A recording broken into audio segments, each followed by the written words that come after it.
Bom, o tema de minha palestra, na verdade, é o tema mais instigante de toda essa grande Rio +20, né? Que é trazer para vocês, rapidamente, alguns esclarecimentos sobre a ideia de economia verde, qual é o conceito dessa palavra tão instigante, quais são os requisitos fundamentais, né, essenciais que a compõem, de que maneira outros cenários, não apenas brasileiros, mas cenários internacionais, né, de outros países, de que maneira esse cenário está sendo tratado internacionalmente, como o Programa das Nações Unidas para o Meio Ambiente, a UNEP, vem abordando essa ideia de economia verde. Eu acho que é de extrema importância nós fomentarmos esse debate aqui, nessa palestra final desse grande dia, e na verdade foi assim, um presente que todos nós ganhamos, né? Vimos aqui muitas matérias, muitas temáticas, desde a mesa de abertura, e sempre que aprendemos muito. Então eu vim falar para vocês quais são essas iniciativas globais. E vamos debater rapidamente, né, um pouquinho esse conceito de Green Economy, né, de economia verde, como ele nasceu, como ele foi concebido.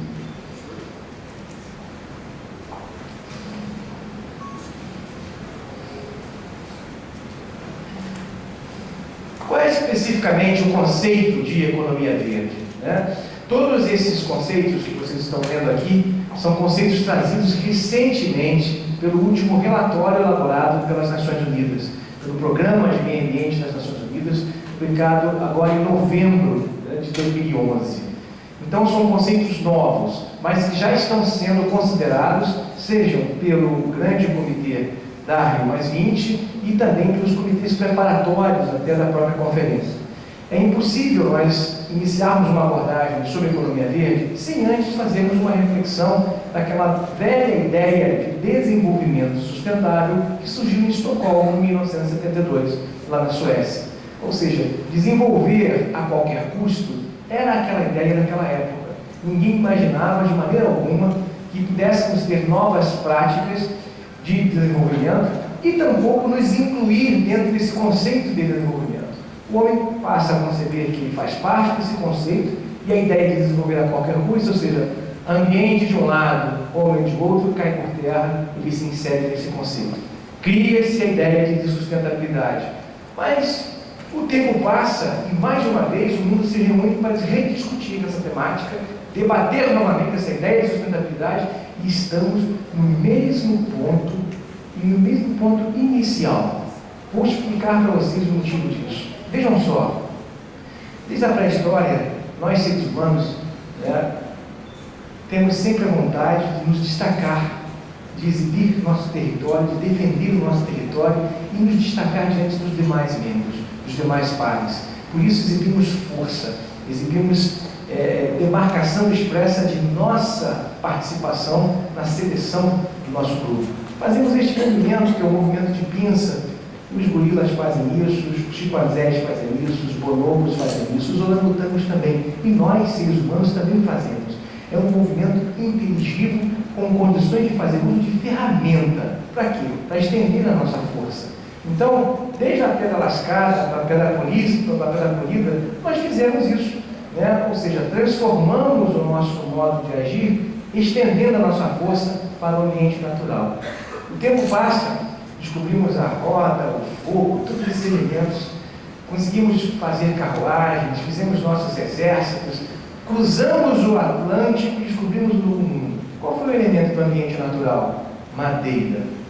O tempo passa mais um pouquinho, chegamos na Revolução Industrial, descobrimos os grandes vapores. Qual era o elemento do ambiente natural? Madeira. Né?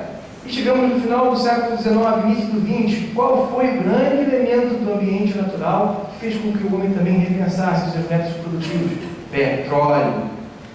E chegamos agora em plena vanguarda do século XXI e cá estamos nós, a essa hora da noite, estamos aqui o dia todo debatendo a economia verde. Mas o que está no centro, efetivamente, dessas discussões, como vimos aqui na mesa inicial, ambiente natural por excelência. Nada mudou. Ou seja, de um lado está a ambiência natural, de outro lado, o nosso grande afã, a nossa grande vontade em usar a ferramenta fazer uso do ambiente natural para, mais uma vez, estendermos a nossa força. Ou seja, capital puramente definido. Não é apenas falar em neoliberalismo. Repensar, na verdade, o neocapitalismo, que hoje está aí plenamente em vigor. Ou seja, de um lado, o poderio econômico do valor do patrimônio natural, e de outro lado, o grande afã de nós seres humanos em fazermos uso dessa ambiência natural também para nos destacarmos. Então, o que propõe as Nações Unidas na recondução dessa temática de Green Economy ou de economia verde? É repensar este modus agendi que se estendeu por décadas, séculos, milênios, etc., considerarmos as nossas atuais situações.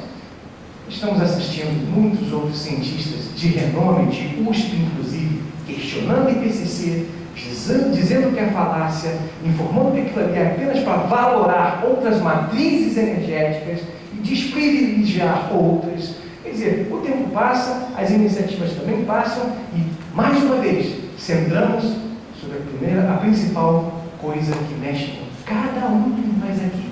Sabe o que é? Dor no bolso. Mexeu no bolso, mexeu em tudo.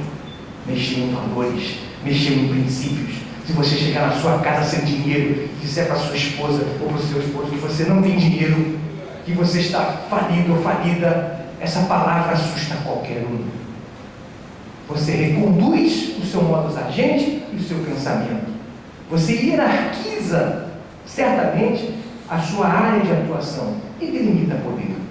Então, de nada adianta debatermos a ideia de economia verde se não partirmos deste princípio, dessa iniciativa fundamental, qual seja, que estamos numa sociedade neocapitalista, que ainda a ideia de moeda, a ideia de matriz energética muda qualquer discurso, temos que reconhecer, sim, há a grande necessidade de iniciarmos esse debate de Green Economy, não apenas como conceito, e sim como linha de ação, de iniciativa. A ação é fundamental. E o que diz a ONU? É a atividade econômica que resulta em capital humano, com melhoria do bem-estar social. Já de início associam que o capital humano está diretamente vinculado ao bem-estar social. O que é bem-estar social? Será mesmo que essa ideia de bem-estar social se traduz num lugar totalmente desassistido de evolução tecnológica, onde o sujeito ainda carece de água potável? Será mesmo que isso é bem-estar social? Para pensarmos no social, à luz da economia verde, nós temos que pensar também nos componentes desse conceito de economia verde. Reduzir significativamente os riscos ambientais e a escassez dos recursos naturais. Ora, se falamos em escassez, mais uma vez, a própria matriz conceitual leva em conta de que Green Economy tem tudo a ver com a temática da dor no bolso. Estamos pensando em escassez. Escassez do quê? Daquilo que nos é essencial à nossa produção. Outro conceito, uma economia verde pode ser pensada como uma economia de baixo carbono, capaz de gerar recursos eficientes e socialmente inclusivos. Mais uma vez, o econômico falando mais alto. E ao mesmo tempo, para amenizar aquela tendência capitalista exclusiva, inclui a ideia de socialmente inclusivo. O que significa ser socialmente inclusivo? Significa você certamente capitanear esses recursos? É impossível hoje você não admitir que estamos num novo modelo, gente. Estamos sim num novo modelo. O recurso está escasseando. Isso está influindo a matriz energética, com certeza, e os modelos e métodos produtivos. Assistimos aqui no nosso país autores de grandes filmes, de grande renome internacional, virem ao Brasil, levantarem a bandeira e diga não a uma hidrelétrica. Diga não a uma hidrelétrica. Mas, se fizermos uma reflexão, nós vamos verificar que quem custeou e financiou toda a produção daquele sujeito que estava lá se manifestando contra Belo Monte era a matriz concorrente da hidrelétrica, que colocou no hall de culpados no script do filme, a migração. Estamos dentro desse ponto. Não podemos esquecer. E não podemos deixar com que as Nações Unidas conduzam o conceito de Green Economy, considerando que nós, seres humanos, somos também moeda. Isto não pode acontecer. Nós não somos moeda. Nós somos seres pensantes. Estamos aqui com a condição de mudar pensamentos, sentimentos. Um país na Ásia já está falando em felicidade interna bruta. Não é isso? O sorriso está valendo. Você só conversa comigo se sorrir. Se você não sorrir, você não vale para mim. Então é a recondução, dos pensamentos, dos sentimentos. E se estamos falando em green, temos que nos considerar componente do ambiente natural também, não apenas do artificial ou antrópico. Então, pensar em economia verde é não esquecer que a atividade econômica está vinculada ao capital humano. E se está vinculada ao capital humano, tem que se responsabilizar pela redução e escassez dos recursos naturais. Porque os recursos naturais são essenciais também à vida humana. Tem que estar vinculada à ideia de melhoria do bem-estar social e tem que também estar vinculada à ideia de redução de risco ambiental. Porque quando você fala em risco, você reconhece que existe algo de valor que está se esvaindo. Você precisa mudar o seu modo de agente. E se não doer no bolso, nós não vamos mudar nada. Só vai haver mudança na Rio +20 se houver uma grande mudança radical. Com certeza. Radical e econômica, assim falando. Outro conceito muito interessante. A economia verde é aquela cujo crescimento da renda e do emprego é impulsionado por investimentos públicos e privados que reduzam as emissões de carbono e de poluição. Investimento que reduz a emissão, não sai muito nada, continuamos na mesma situação. Porque afinal, para eu gerar esse investimento, eu também vou consumir. Estimulando a melhoria na eficiência energética e de recursos e evitando a perda de biodiversidade e o potencial de serviços dos ecossistemas. O que vocês perceberam nesse conceito da UNEP? Vejam lá, olha o que vale ali, Olha quanto valor tem em biodiversidade. Olha quanto valor tem em ecossistema. Olha quanto valor tem em emissão de carbono. Olha quanto valor tem em poluição. Afinal, poluição custa caro. Não é verdade? Esses investimentos precisam ser fomentados pelas demandas e políticas públicas de regulação. Se pensamos em regulação, nós vamos ter que ter um controle. E esse controle propõe, principalmente a Europa, a criação de uma agência reguladora. Que, data máxima vem, eu sou totalmente contrário à criação de agências reguladoras. Porque vocês estão falando em criação de fundos. Quando você fala numa agência, você já pensa em fundo, ou seja, continua o valor. O monetário ainda está. O dinheiro ainda é fundamental. Não se faz nada com dinheiro, mas se ama sem dinheiro. Você precisa de dinheiro para amar? Ninguém compra. Amor ou por obrigação não é amor. E se estamos falando do verde, daquilo que nós não criamos, não sentimos, o empresário tem que se conscientizar que ele tem potencial para admitir que o do verde que ele trabalha, ele pode gerar felicidade, com certeza. Salário justo, trabalho, empregabilidade e renda.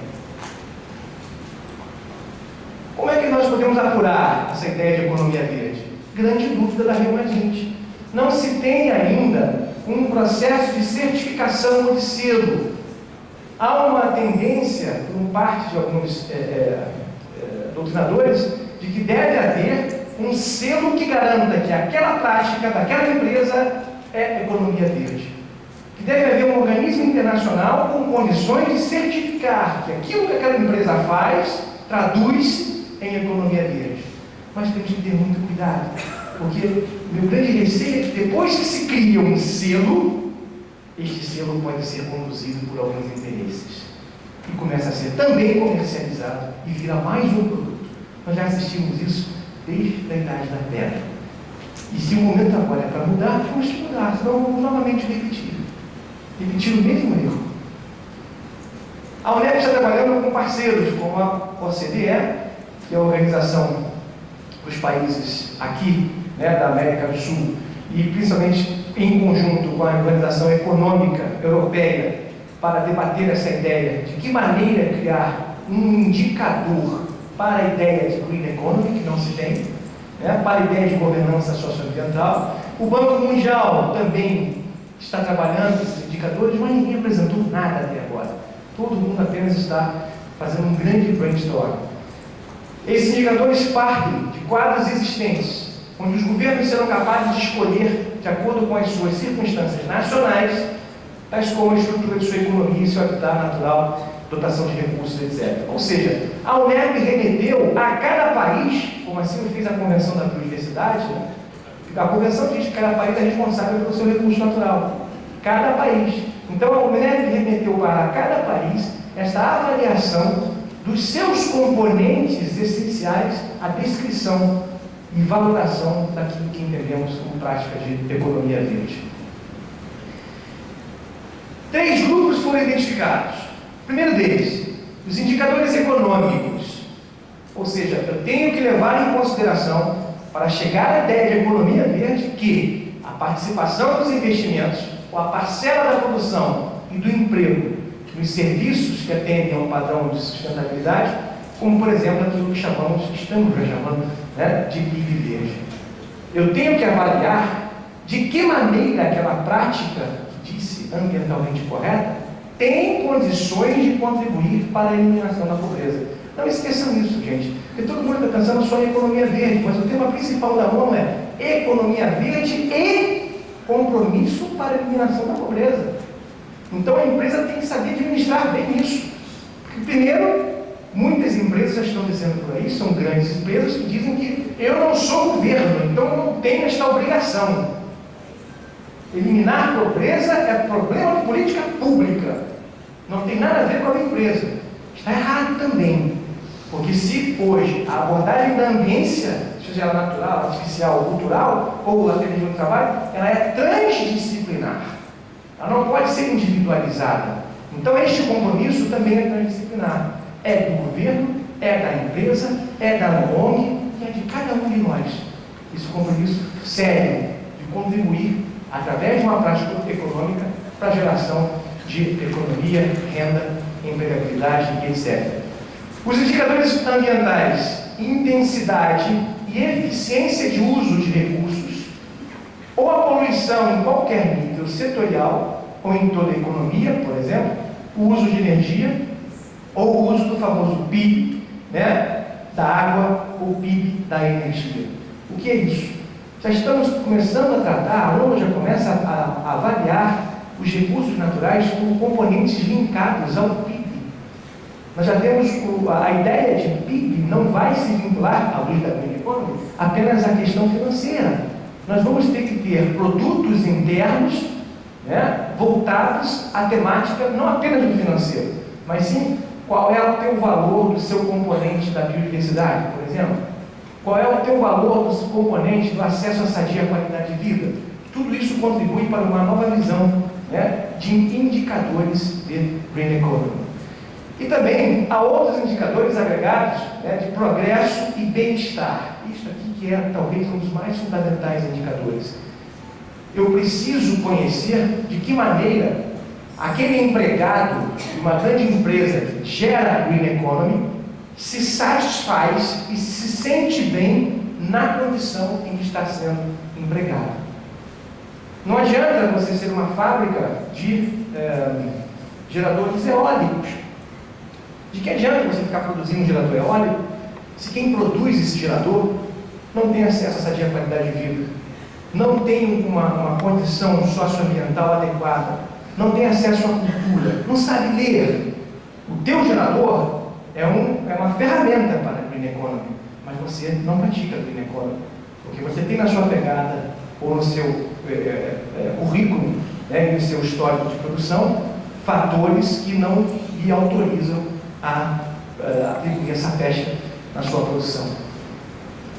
E para isso, gente, Para ingressarmos nessa ideia de economia verde, nós temos que fortalecer os 3 pilares fundamentais, que já foi dito também aqui, que compõem, com certeza, os objetivos do milênio, que estão agora sendo novamente reconduzidos e debatidos na Rio+20. A proteção ambiental, o desenvolvimento social, que podemos chamar também de socioambiental, e, acima de tudo, o desenvolvimento econômico. Ninguém vai esquecer dinheiro. Não dá para voltar atrás. Ninguém quer ser nativo. Aliás, o nativo é o que mais compõe o green economy. Porque o nativo hoje faz questão de conhecer a propriedade do recurso natural e faz questão de fazer uso desse recurso natural e receber royalties por isso. Vou mostrar a vocês que há países que já foram contemplados com a identificação, a certificação não, mas a identificação de potencial de green economy por isso.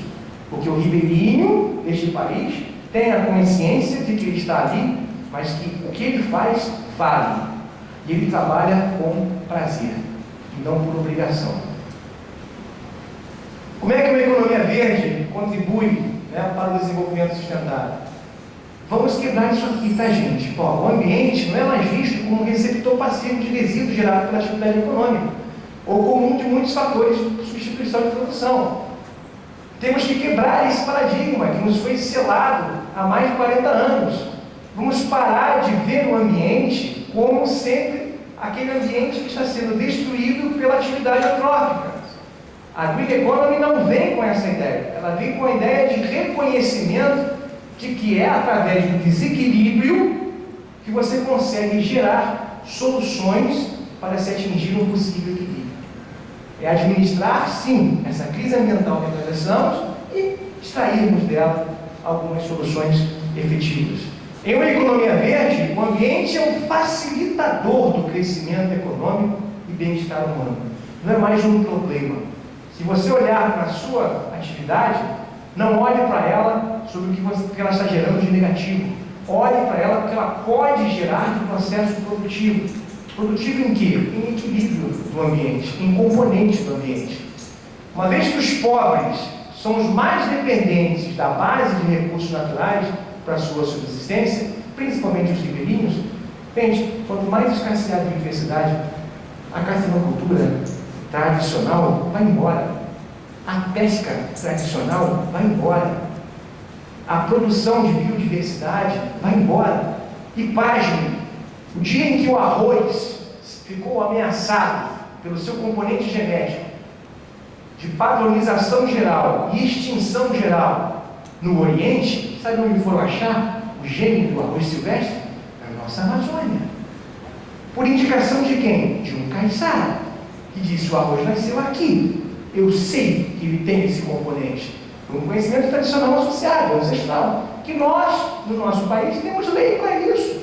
Tem medida provisória 3186, que é de 1991, perdão, de 2001, e ela prevê um contrato de acesso ao patrimônio genético.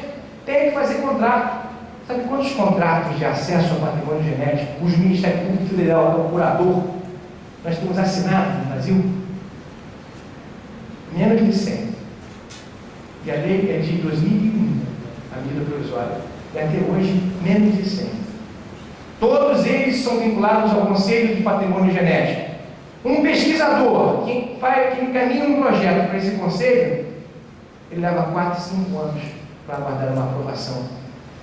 Ele cai na malha administrativa, do item processual, e não consegue aprovação. Enquanto isso, é mais fácil de piratear.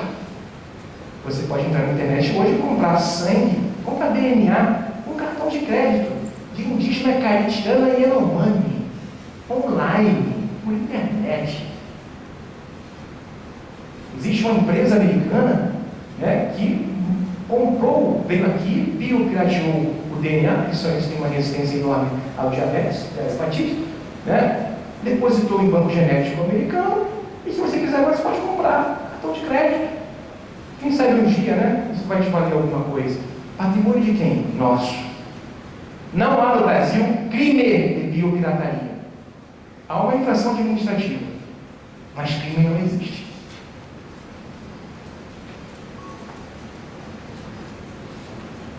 Qual é a sua vítima?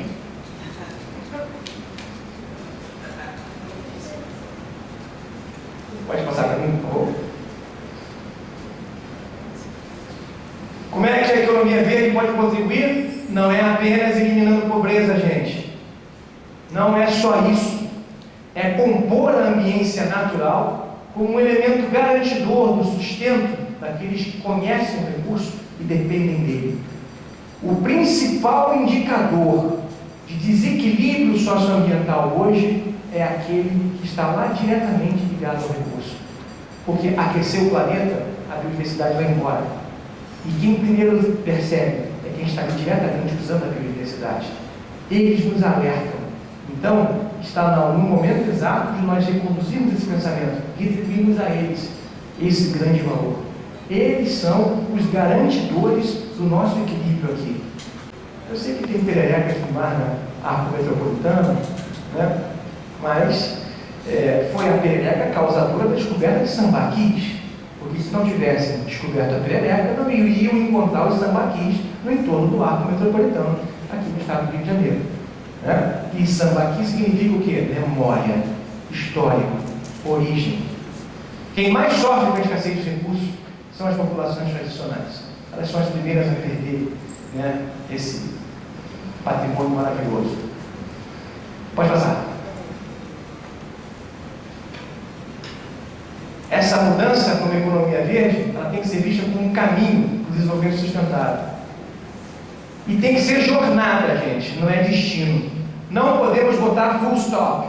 Não temos um ponto final. Opa, atingimos o conceito, ok, para por aí. Não. É jornada, é caminho, é uma constante luta. Porque até hoje, ninguém fixou no espaço do tempo o conceito de sustentabilidade. E muito menos de poluição. Está lá escrito na lei: causar poluição em níveis tais, o artigo 54 da Lei de Crimes Ambientais. Quem diz o nível? É a administração pública. Por que isso? Porque, gente, o poluidor, hoje você pode ser um poluidor, amanhã você pode deixar de ser. Porque varia o conceito de ambiente. Ele não é estanque. E se esse objeto, o ambiente, não é estanque, é variável, o conceito de economia verde também não pode ser estanque.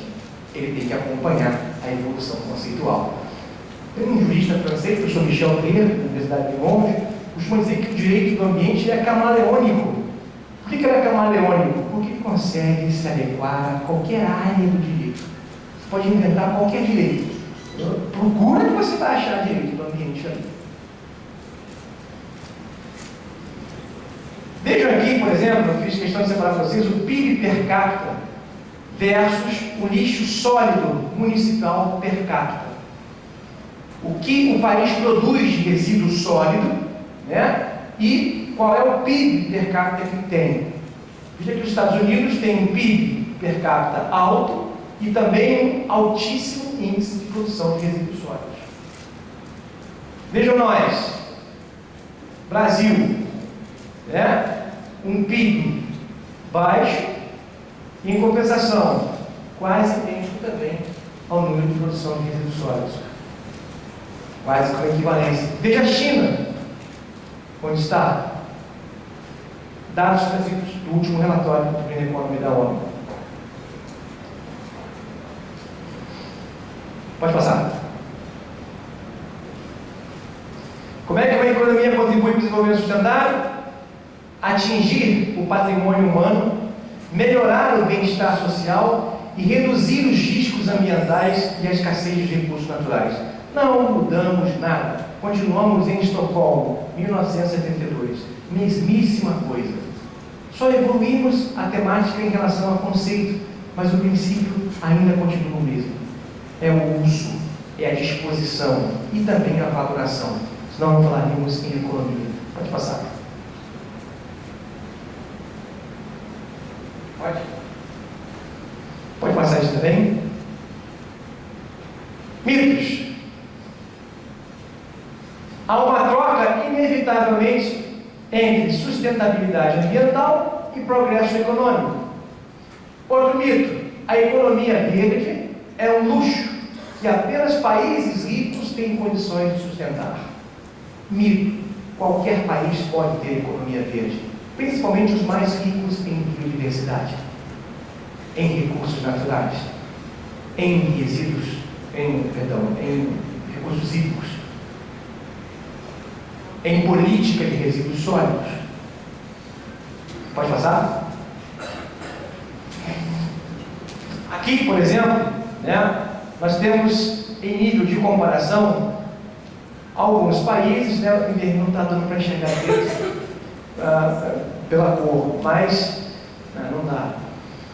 Aqui são países, né, isso aqui é o grau de valoração do Índice de Desenvolvimento Humano estabelecido pela ONU. Os que estão por aqui estão mais avançados. A maioria é países europeus, né, e também países norte-americanos. Tá? Nós estamos por aqui, nessa faixa. Pode passar. Capital natural. Falamos tanto em Green Economy, vamos falar de capital.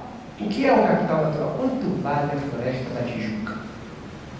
Quanto vale ouvir o samba, o tema do aeroporto, estar dentro de um avião na ponte aérea e pousar no Santos Dumont? Né? Quanto vale pisar no calçadão de Copacabana e se lembrar da origem dela, né? Do Copacabana, na linguagem do queixo, para alguns significa sorriso azul ou prateado. E o Copacabana parece que sorri. Quanto vale? Quanto vale você olhar para o Pão de Açúcar, que é uma das rochas mais antigas do planeta? O famoso... tivemos uma empresa aí de bebida alcoólica, né, que fez um comercial fantástico. Mostrou para o mundo inteiro, gigante, né, adormecido, e o walking, né?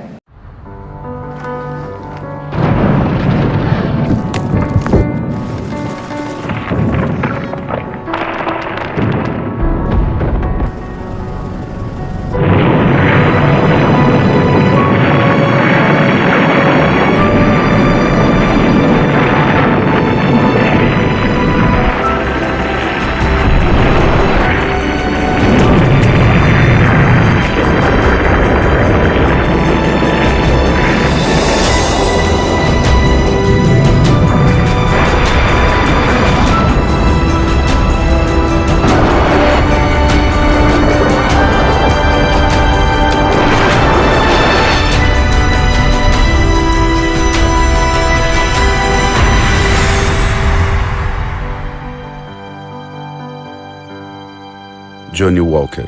Se beber, não dirija. Muito bem. Quanto vale, né, essa geografia maravilhosa? O componente hoje ambiental essencial também da Green Economy é esta valoração natural. Valoração turística, valoração de potencial, valoração de cidade ícone e de ciclo. Não pode ser considerada cidade de momento. E muito menos pode ser considerada cidade de evento. Porque vai terminar o evento. Nós vamos repetir o erro que Lacerda cometeu. Lembram dos puxadinhos dos puxadinhos dos EAPIs, que se transformaram nos grandes complexos. Temos que saber administrar ciclo. Acabou o petróleo. Não se fala mais em petróleo no planeta. Serra de Macaé. Campos dos Goitacazes, a primeira cidade do Brasil a receber luz elétrica. Por quê? Ciclo da cana. Acabou o ciclo da cana. Adeus, Campos. Sinop, Mato Grosso, metrópole fabulosa. Soja. Terminou o ciclo da soja. Adeus, Sinop. Acabaram os grandes eventos da cidade do Rio de Janeiro. Não tem mais. Agora só daqui a 30 anos. 20 anos, mas pelo amor de Deus, mais não. Né? Nós temos um em cada ano, mas acabou. E agora? Temos que administrar o atual e saber administrar o ciclo. Se fizer boa gestão de ciclo, aplica bem a Green Economy. Vejam aqui que interessante. Né? Para você estabelecer essa ideia de capital natural, você tem que levar em consideração todos esses componentes, serviços e valores ilustrativos. Se você fala em biodiversidade, o que vale para você na biodiversidade? Com certeza o ecossistema. a variedade desse ecossistema e também a extensão e tamanho do ecossistema. Eu posso contemplar ponto para dar a esse ecossistema uma valoração. Eu posso ter recreação, fazendo uso da biodiversidade. Eu posso regulamentar, por exemplo, o uso da água e também o potencial de armazenamento de carbono. São indicadores? Não, mas são pontos de referência para você chegar a essa ideia de Green Economy, que não é selo, e muito menos chanceado. São componentes essenciais, e nós, homens, estamos no interior desse componente. Pode passar. Pode. Mais um pouquinho. Pode passar? Muito bem. O que o governo pode fazer para permitir uma economia verde? Primeiro ponto, criar instrumento regulatório econômico para parceria público-privada e iniciativa voluntária, é o que recomenda a UNEP. Não se chega à economia verde se você se individualizar. Não se chega à economia verde se você se isolar no norte do planeta, se recusar a assinar convenções internacionais e virar as costas para encontros internacionais, como nós estamos assistindo. A China, todo mundo adora falar da China. Deixa eu pensar agora aqui assim, se cada chinês resolve ter um automóvel, o que será do planeta? É o sonho agora deles. Eles querem consumir. Só que o consumo na China é diferente de qualquer país ocidental. Todo chinês pensa, nasce pensando e nasce agindo de maneira ancestral. Eles não foram doutrinados à política da economia de descarte negativo. Ele usa pensando na ancestralidade. Ele pensa de 1000 anos ou mais. Por isso que ele tem a certeza de que ele pode ser a grande potência do planeta, mas ele jamais deixará de ser chinês. Você vai olhar para um chinês e vai ver toda a ancestralidade dele. E o chinês não se deixou iludir por esse neocapitalismo que aí está. Porque eles vão fazer uso, com certeza, do método produtivo. Mas quando eles tiverem nas mãos as marcas, hoje você vê um sujeito com uma gravata, você vê, levanta aquelas, poxa, Hermès, que maravilha. Aí você investiga mais, abre um pouquinho, olha lá, está escrito, Made in China. Por enquanto eles dominam ainda matéria-prima, commodities. Agora, daqui a pouco eles estão dominando os dois, a matéria-prima e a marca. Estamos sabendo administrar ancestralmente isso. Eles não estão acostumados a usar e descartar. É bem diferente. Por isso estão criando uma das melhores políticas, estão criando ainda, uma das melhores políticas de gestão de resíduos sólidos. Hoje as tecnologias, aqui, de plástico, de fibra vegetal, todas tiveram origem científica e acadêmica na China.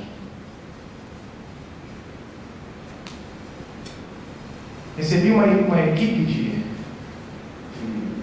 autoridades do Ministério do Meio Ambiente da China que nos expuseram. Eu fiquei impressionado, porque muita coisa que nós imaginávamos que eles não faziam, eles já estão fazendo, eles já estão muito adiante. Existe um divisor de águas na China. Quanto mais próximo do oceano, mais desenvolvido. Quanto mais para o interior, menos desenvolvido. E o próximo governo que ele vem, o objetivo é quebrar isso, né, por 15 anos. Ou seja, unir o país como um todo. Pensando como? Ancestralmente. Não vai pensar igual o americano. O americano trabalha pensando que quer usar, perder o seu potencial de uso contra o outro. O chinês não pensa assim. Pode passar. O governo também pode dar exemplo, através de uso e esforço público sustentável, de contratos que estimulam a demanda por produtos e serviços verdes. O Estado do Rio de Janeiro é o primeiro Estado a exigir, numa licitação pública, o componente socioambiental. Você tem que ter auditoria ambiental, tem que ter SGA, você tem que ter ISO 14000. O Estado vem implementando no interior de seus órgãos a famosa Agenda 3 Pública, ou A3P, Agenda Ambiental Pública. Política de reuso, política de consumo consciente. E o governo também, junto com o CONAMA, está elaborando uma política nacional de consumo consciente e produção consciente. Pode passar.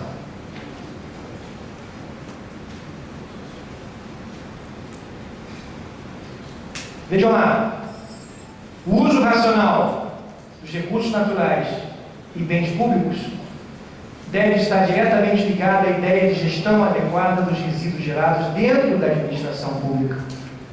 E também a sensibilização e capacitação dos servidores públicos torna-se fundamental para quê? Para você fomentar a qualidade de vida no ambiente de trabalho e também criar estações sustentáveis. Componentes essenciais para a green economy, todos eles. A resolução da CEA, número 216, aqui do Estado do Rio, dispõe sobre o estabelecimento de exigências de natureza ambiental em processos licitatórios realizados no âmbito da Secretaria e do próprio INEA. Inovação.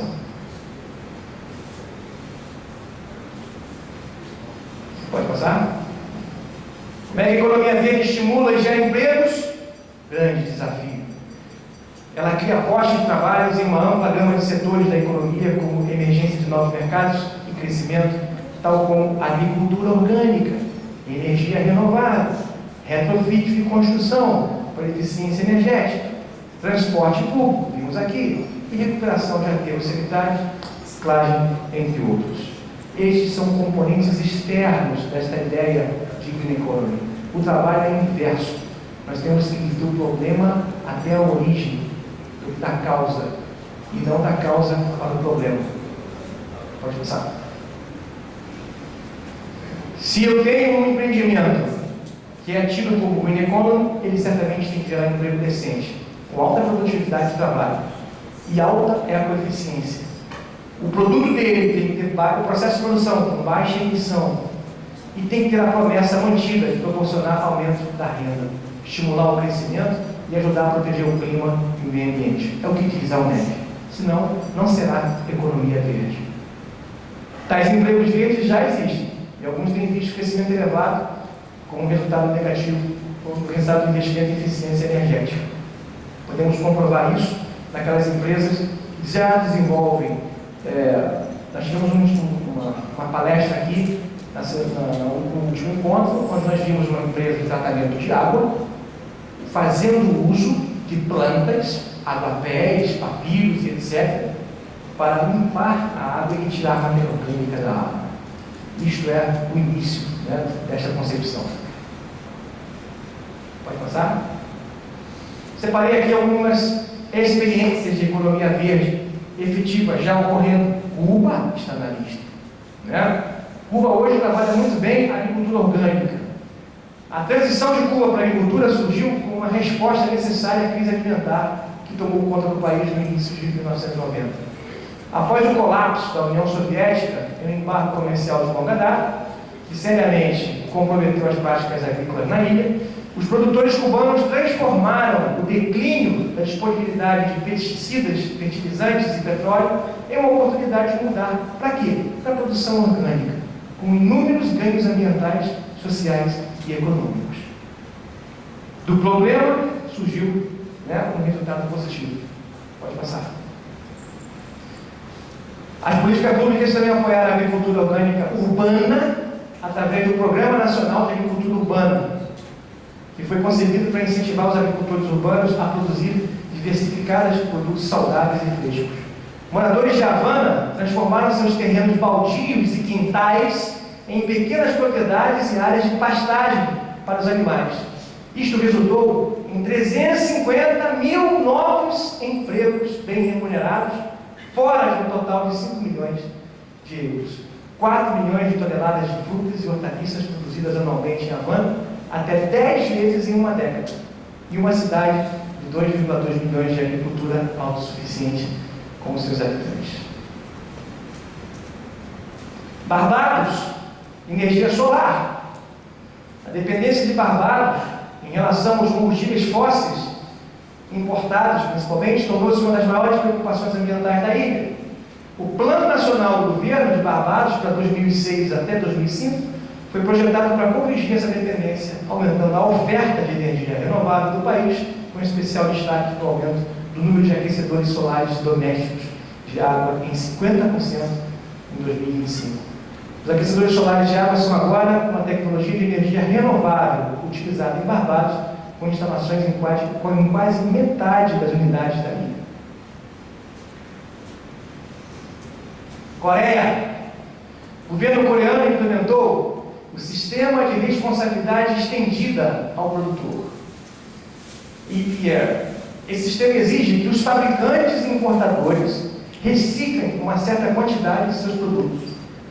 O benefício financeiro da reciclagem, de 6.067 milhões de toneladas de resíduos nos últimos 5 anos, desde a implementação da EPR em 2003, é estimado em mais de 1,6 bilhão de dólares. Em 2008, um total de 69.213 toneladas de produtos plásticos foram reciclados, gerando um benefício econômico de aproximadamente 69 milhões de dólares. Além disso, em um período de 4 anos, de 2003 a 2006, o sistema criou 3.200 novos empregos. A Tanzânia desenvolveu um manejo florestal com condições também de atingir essa ideia de eliminação da pobreza. Em um esforço para mitigar os riscos que a mudança climática representa para as iniciativas de desenvolvimento, as autoridades da Tanzânia e as comunidades locais, sustentado pelo apoio internacional, melhoraram os meios de subsistência de pequenos agricultores através de uma gestão de recursos florestais no distrito de Makete. Ou seja, para enfrentar a crise, vamos ensinar a fazer gestão florestal. Mas o manejo não vai ser feito pelo madeireiro. O manejo vai ser feito pelo comunitário, que está perdendo seus rendimentos. China, energia renovável. Aprovada em 2005, a Lei de Energia Renovável da China serve como a estrutura principal do desenvolvimento do setor. A lei oferece vários incentivos financeiros, como um fundo nacional para promover o desenvolvimento de energias renováveis, os empréstimos com descontos e preferências fiscais para projetos de energia renovável. E uma exigência de que os operadores de rede de energia devem adquirir recursos junto aos produtores de energias renováveis registrados. Se não comprar naquele que trabalha em energia renovável, não recebe incentivo. A combinação de investimento e incentivos políticos tem incentivado grandes avanços no desenvolvimento, tanto da energia eólica, quanto também nas outras práticas sustentáveis. Hoje a China no mundo é a primeira em energia eólica. Para finalizar, nós temos uma tarifa feed-in no Quênia. Olha o que faz isso. A tarifa feed-in é um instrumento político que torna obrigatório para que companhias de energias ou também usuários responsáveis pela operação da rede nacional de compra de eletricidade façam uso de fontes renováveis de energia. A venda exige um preço pré-determinado que seja suficientemente atraente para estimular novos investimentos no setor das energias renováveis. Este, por sua vez, garante que aquelas que produzem eletricidade a partir de fontes identificadas de energias renováveis, como a solar, eólica e outras, tenham um mercado garantido e um retorno atraente do investimento para a eletricidade produzida. Pode passar. Muito bem. Essas são as pequenas práticas que o relatório da UNEP espera. E temos muita gente por aí falando de economia verde sem conceber essas razões que são também científicas e são também técnicas. E fico à disposição de vocês para maiores esclarecimentos. O que é isso? Você está se puxando. Obrigado.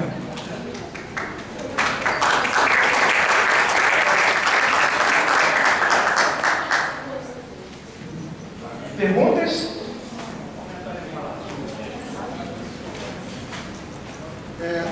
Sim.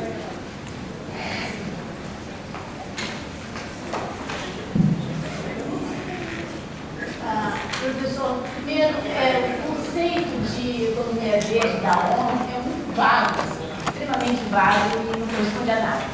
A segunda coisa é o seguinte: nós somos o país mais rico que existe, mas um pouco mais pobre. A terceira coisa é essa empresa total, a tecnologia de fixação de hidrogênio em cana-de-açúcar é uma tecnologia brasileira de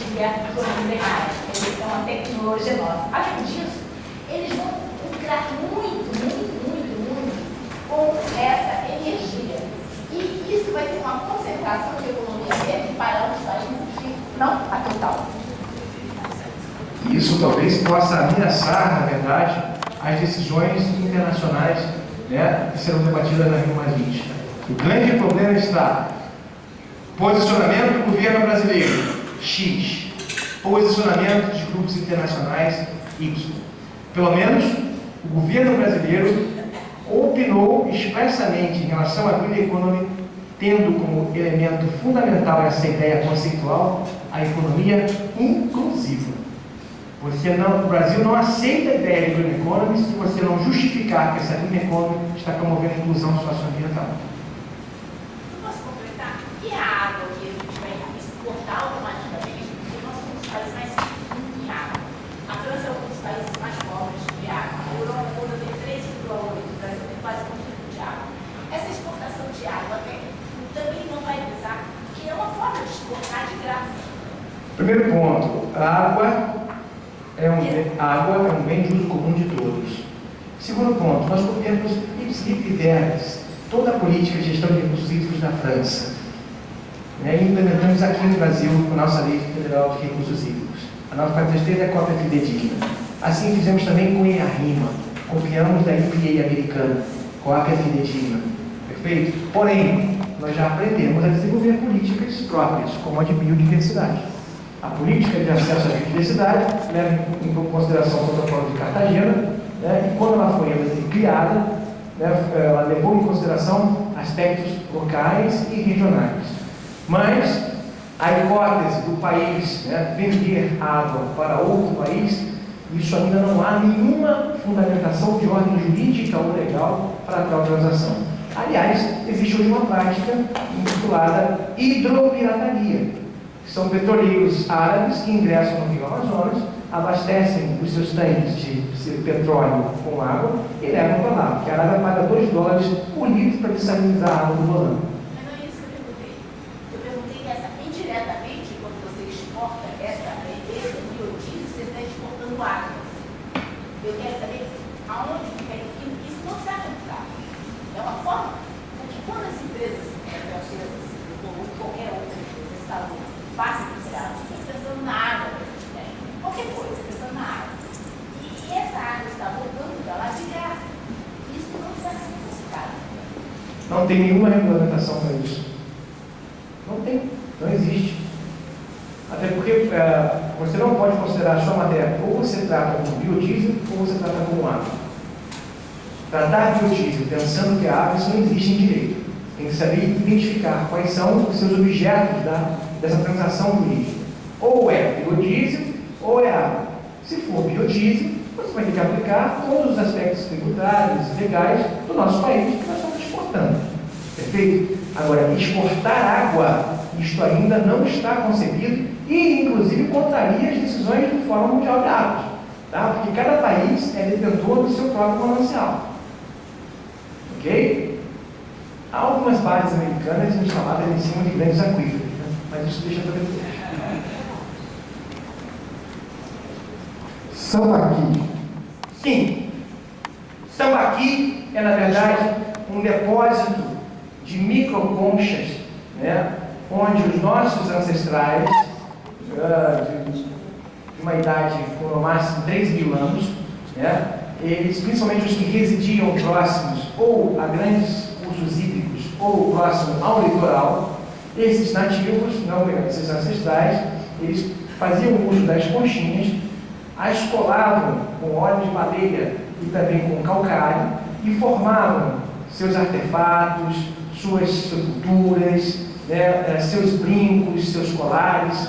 Então, isso em geral ficou depositado nos sedimentos litorâneos do nosso país. Então, sempre quando você faz uma escavação ou um grande empreendimento, quem é aqui de Maricá e da área litorânea sabe do que eu estou falando, né, escavou um pouquinho, você vai encontrar resquícios desses sítios arqueológicos, né, que o IPHAN tem identificado e demarcado.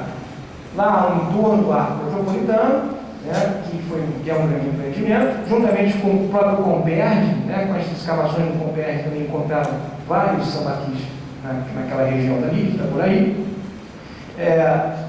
Com uma grande obra, você acaba encontrando também. Cavou, nosso país é tão rico, né, nesse patrimônio, você cava em qualquer lugar, veja o que está acontecendo na região portuária, né, estou encontrando canhões, né? Estão encontrando ruas antigas, né? Cais de diversas datas, cais de Imperatriz, o cais de Pereira Passos, né? Então, Sambaqui é isso, é um sítio arqueológico que representa, né, a ancestralidade do nosso país, principalmente dos amerindios. Em relação a coelho no bolso, né, que você falou, né, a Austrália, né, resolveu implantar a lei da reciclagem de lixo orgânico deles em cima, isso está na internet, né, em cima da tese de doutorado, né, de um brasileiro, né, da POP do Rio de Janeiro, né, do fundão da UFRJ. Então, o Luciano Bastos, depois que ele fez a tese dele de resíduos sólidos, lá quantificou, né, as perdas que você pode evitar, a Austrália simplesmente determinou uma lei onde cada indivíduo que comprar orgânico, não é o termo orgânico, que comprar vegetais, né, seja legumes ou verduras, ele é responsável pela destinação. Nesse instante, a Austrália criou a solução para metade do problema, porque se mais de 50% dos nossos resíduos sólidos da cidade, né, são orgânicos. E é um absurdo você levar isso para longe. O Rio de Janeiro tem 1000 favelas, do lado tem Capim Polonão, área degradada, e o cara ali naquela favela poderia estar fazendo compostagem do lado, né?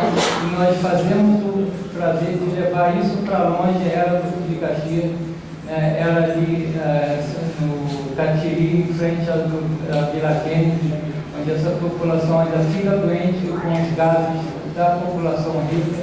Então, você criou na Austrália, é o que você falou. Só para te responder, já rapidamente, né, eu digo uma coisa, é quase principalmente em relação ao bolso, né, que nós aprendemos a reconduzir as nossas políticas. Alguns países da Europa já fazem o controle de geração e destino de resíduos sólidos. Você vai no supermercado, você registra tudo que você adquire, ok?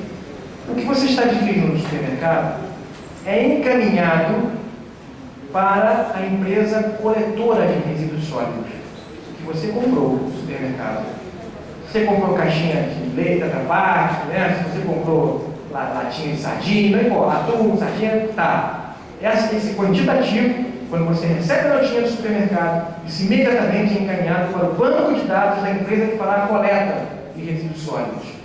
No momento da coleta, quando a empresa da coleta, né, seletivo, chega à sua residência, ele vai com um iPad, né, e vai ticando o que você está descartando.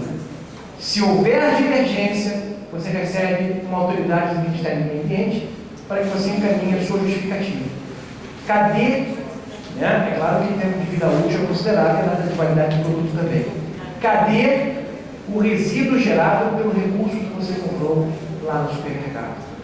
Então, essa perfeita interação no caminho do resíduo é um componente essencial que vai auxiliar muito a implementação dos planos de gestão integrada de resíduos sólidos, que nós temos até 2014 para fazer isso, assim como os planos de logística reversa, que a empresa também vai ter que se responsabilizar.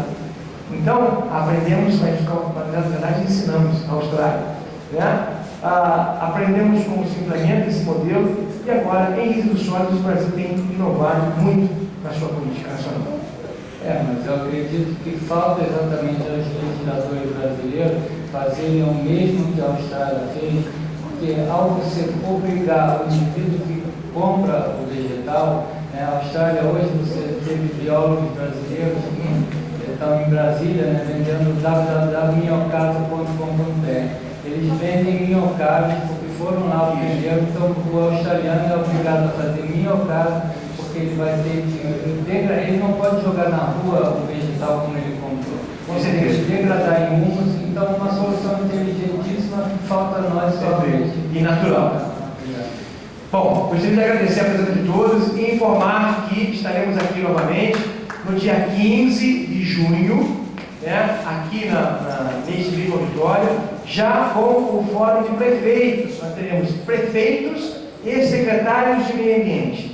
né, eles irão expor suas políticas municipais de ambiente, de gestão e também de green economy. E assim que chegarem em casa, já irão receber o questionário e, por favor, remetam o quanto antes, que essas informações são importantíssimas para nós encaminharmos para o Secretariado-Geral. E, por favor, para dia 15 também façam suas inscrições. Né? Não acreditem que, feito a inscrição do dia de hoje, estarão confirmados para o próximo. Não. Façam novamente a inscrição para o dia 15. Obrigado.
Beleza.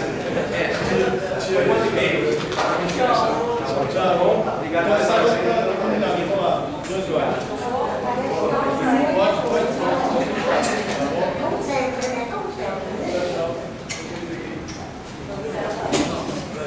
Muito bem. Tá? Obrigado pela intervenção.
Tá? 1 e-mail. Obrigado.